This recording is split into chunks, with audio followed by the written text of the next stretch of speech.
Hey guys, Hello Bella here. In this video, I'm going to be talking about how I paid off my mortgage at age 25. I will be going through the details of how much my house cost, how I tackled the strategy involved, and also just some tips along the way that I realized during this process. So the first thing that I want to say is that I did not pay off my house by myself. I actually had help from my mom.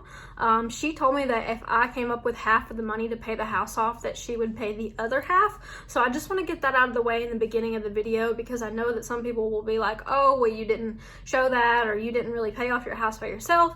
Obviously, no, I didn't. My mom gave me a gift that I still probably will never be able to repay. I hope that the only thing I can really do is pay it forward to my own children or someone else in life by helping them pay off their house or pay off debt or whatever. But with that being said, I want to talk about a lot of the story, how I decided upon this goal, and yeah, we'll just get into it. So 4 years ago, I wrote down on a vision board, a very, very cheesy vision board that I still have on my laptop, by the way.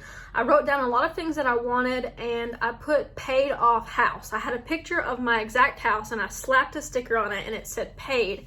And that was basically so far-fetched from what I actually thought would happen. I just thought, wouldn't that be crazy if I just lived in this house and it was paid off and I was debt-free? But nevertheless, I put it on my vision board 4 years ago, so you've got to realize I was 21 at the time. So honestly, when you're 21, your mind works very different than when you're 26, which I will soon be. So I was sort of thinking about all the things in my life that I wanted to have, and I wasn't really thinking about paying off the house as a financial independence goal. It was more of like a look what I can do goal, and now it's kind of changed into more of a FIRE mentality. If you're not familiar with FIRE, it's just people who basically want to retire and not work anymore, and I'm definitely trying to do that. With my house, it was actually a pretty cheap house. We got this property for $69,500, which some of you are gonna laugh and say that you can't even get a shack for that where you live, and I know that's really true. I live in North Alabama, so the properties here are like stupid cheap, and they were even cheaper back then. Back then, most of the properties that we were looking at were around like the $60,000 to $100,000 range, and I think that was one thing that my mom was seeing this before I was. Like, she knew this was going to be my house. So she basically let me pick this house, and she was, we were living together at the time, but I was 21 and going to college, and my mom actually got a job living, far away. So she moved away, and, we kind of talked about like the bills and stuff, and she said, like, if you come up with half of the money to pay off the house, then I will pay the other half. So that really got the wheels turning, but I don't think that would have happened if I wouldn't have said, like, I want to pay off the house. Like, I had to put the dream into existence first, and for me, that was really telling her about my vision board, saying I want to pay the house off, this is my goal. I never asked my mom for money. I never even really told her that I wanted to do it so soon. I just kind of put it out there that eventually I wanted the house to be paid off and for it to be something that she didn't have to think about anymore. And that was really something that I saw far down the road. My mom's income and my income went up over the years, and we just kind of realized, like, okay, why are we paying such a high interest rate and payment on a property when we have the money to pay it off? So I saved all of the money in my savings account. I didn't put it towards the payment or anything like that. We actually wound up calling Wells Fargo like this year, and finding out how much was left on it and what the payoff price would be, and that amount changes, so you can call and find out your payoff price on your mortgage. So we called and figured out how much we had left on it, and I had definitely had that money sitting in the bank for a long time, but I wasn't, you're not necessarily comfortable with getting rid of all of your cash flow, so I had to save more money and basically have a bit more of a nest egg and an emergency fund. And I do follow a lot of the principles of Dave Ramsey as far as being debt-free goes, although he's kind of obnoxious to listen to, and I feel like he's sort of like really condescending to his listeners, and I don't know, I don't really like his attitude, but his philosophy on debt really resonates with me. Not all of it, because I do feel like you can definitely leverage debt, especially when it comes to real estate investing. But overall, this mentality that you should not spend more than you make, you should not let money control you, you should set aside money for emergencies, you should try to pay off things, don't live lavish. It's really just more of a frugality mindset that he has. And I kind of adopted that from a young age. Like, I was never really that into clothes or anything. Like, I don't even know what brand. This is just a gray shirt. I don't even know what brand it is. I'm not really a brand person. I'm more of just like I like this. This is decently priced. I like to have like sort of a capsule wardrobe. Even the people I love and the people in my life will tell you, like, I wear the same things like over and over again. It's a struggle for me to like go out and not be in the same shirt every single time. But what I want to tell you is that basically putting this thing into existence was really the catalyst for paying it off.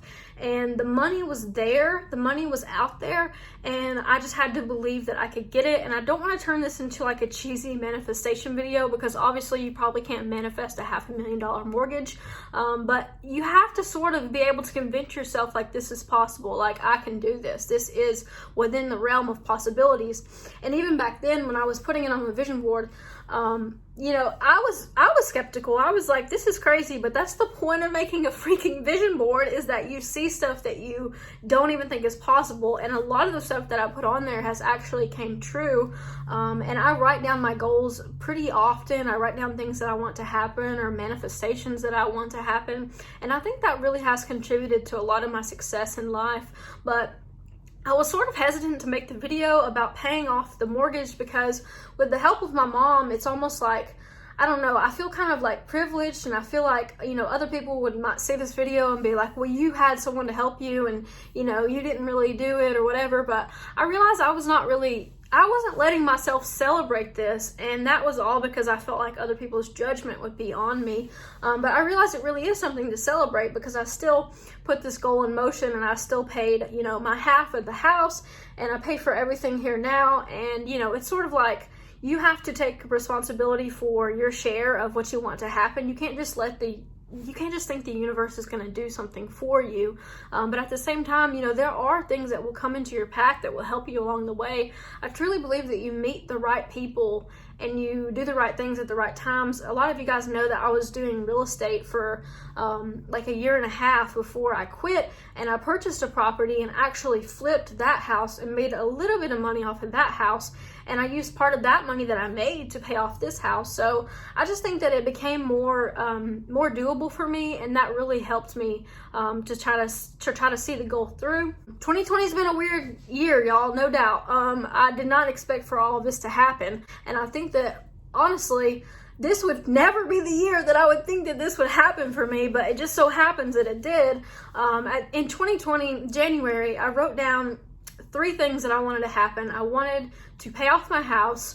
I have a certain goal weight in mind that I'm trying to reach by the end of the year, and I wanted to find an affordable health insurance plan for when my insurance runs out at age 26, which is October for me. So all of that was my big 3 in 2020. And they are all coming to fruition because I laid the groundwork early on. Last month was the month that I finally paid off the house. That was June 2020. And honestly, going to the bank and getting a cashier's check for that much money was really weird. And going to the closing company, because my mom actually wound up, she just paid her half and then she sold me the house for the other half so that we could close on it and it would be in my name. So we did all of that and we transferred the title over. And that was the weirdest feeling. I honestly freaked out for a week and a half after I paid the house off. I literally was just freaking out because I was like, what do I do now? I'm still freaking out. Processing that feeling of okay, I have worked so long for this. Now, what am I going to work on now? And that is honestly, unfortunately, how an entrepreneur's brain works. They're just okay, what's next? I could literally die and I will be what's next? What do we do now? And I think it's just funny because high-strung people, we get a lot done, but we also don't really celebrate the wins. And so for me, this video is me trying to celebrate the win and to share it with you guys, because I didn't even want to tell my YouTube channel about it. I was kind of like, not really embarrassed, but I was kind of like skeptical of what people would say. But yeah, I mean, and I know it's not really feasible for everybody to do this. So when you see videos of people paying off their mortgage, you know, you're not really seeing all the details, and I wanted to give more details. I wanted to tell you guys about the help that I had from my parents, because there's probably a lot of people who get help from their parents and then make a YouTube video about it and leave that part out. So I didn't want to be that person. So far, being a 25-year-old homeowner has just been a really good feeling. I have a lot of anxiety about it because there's so much that I don't know how to do. There's so much that needs to be done to keep a house up. I've literally been on the homeowners subreddit for like, I had to get off of there, y'all. I was on there like every night just looking at things that were going wrong in people's homes, and I was like, this is not good. This is not good at all. I feel very, very blessed and thankful, and I feel like I'm one of those people who probably needed to be a little nicer to themselves and celebrate something, so I wanted to make this video to talk about it. As far as strategies for saving the money, I kind of realized how much money I would need, and then I reverse engineered how much money I need to save per month to meet my goal. So like, for instance, if you needed 40 grand, you could just say, okay, over 4 years, how much money is that going to be a month? And you could set that money aside, or you could pay down extra on your mortgage. As you guys know, I also had an Airbnb in the house for a while, and that actually helped me make like, I think, over $10,000. So, I mean, granted, I wasn't putting all of that money aside to pay off the house, but it helped me live and pay my bills, and definitely contributed to the house. And my roommate is actually moving out on Saturday, so she will be gone. So I might start doing Airbnb again, because guess what, you guys? I'm probably gonna buy another property soon.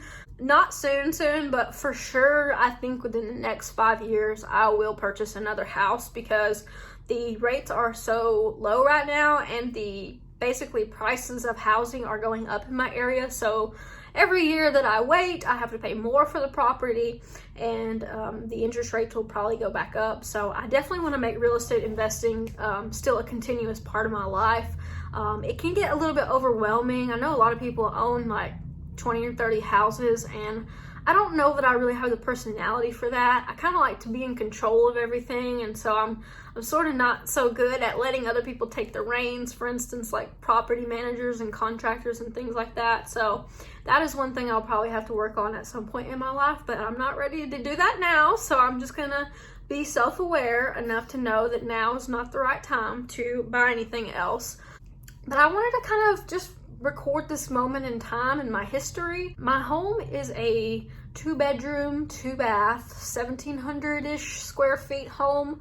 It's got a fenced-in backyard and a new roof, and we've put in new paint, redid the floors, redid the bathrooms. Pretty much everything in this house has been refurbished. We left a lot of the old stuff. This hardwood floor that you're seeing here in my room was here, but it was under this ugly carpet. So we had to pull up all the carpet and refinish the floors. And most of my decor is honestly from the antique store. Most of my furniture and decor, or Facebook Marketplace. So that's what I mean when I say you can live frugally but still live good. You know, I think being a Southern person, you see a lot of people with flashy stuff, but you're not as immersed in it as I feel like you would be if you lived in some cities. Like, honestly, like if I go to a Walmart in Alabama, I'm not going to see anyone wearing Versace, so I don't have to compare myself with those things. So I feel like that sort of helps, but I know there's a lot of people who would never live here because there's nothing to do, and there's a lot of backwards people and a lot of backwards beliefs. But honestly, I mean, the low cost of living here,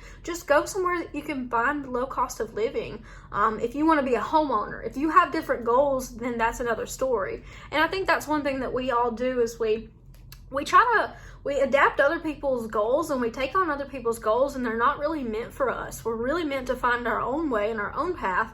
And I honestly could not be more happy than living here. I love where I live. I love my town. I love my community. I love the people here. I love the mindset here. And I can still travel the world. I don't have to stay in North Alabama. There's no limit that says I have to stay here forever. And the fact that I have no bills now really makes that even more possible, because I have no car payment, no house payment. Really, the only things I have to pay for are taxes, insurance, and obviously upkeep and electricity and things of that nature. But yeah, at 25, this just feels remarkable to feel this way. And I don't want to be like a humble brag person or be like, oh, look what I have, because this is not what that is for. This is honestly just to share this moment in time. And if you've watched this video for this long, you've definitely maybe been on my channel for a while. And if not, please hit the thumbs up button and subscribe. I have a lot of projects that I want to do here in this house, so maybe I'll have to vlog some of the projects that I do, and I just want to learn along the way and share with you guys. That was the whole point of this channel when I made it, and I just wanted to share the story of how I paid off my house at age 25 with the help of my very, very lovely mom. If you like the video, please thumbs up, subscribe, and I will catch you in the next one.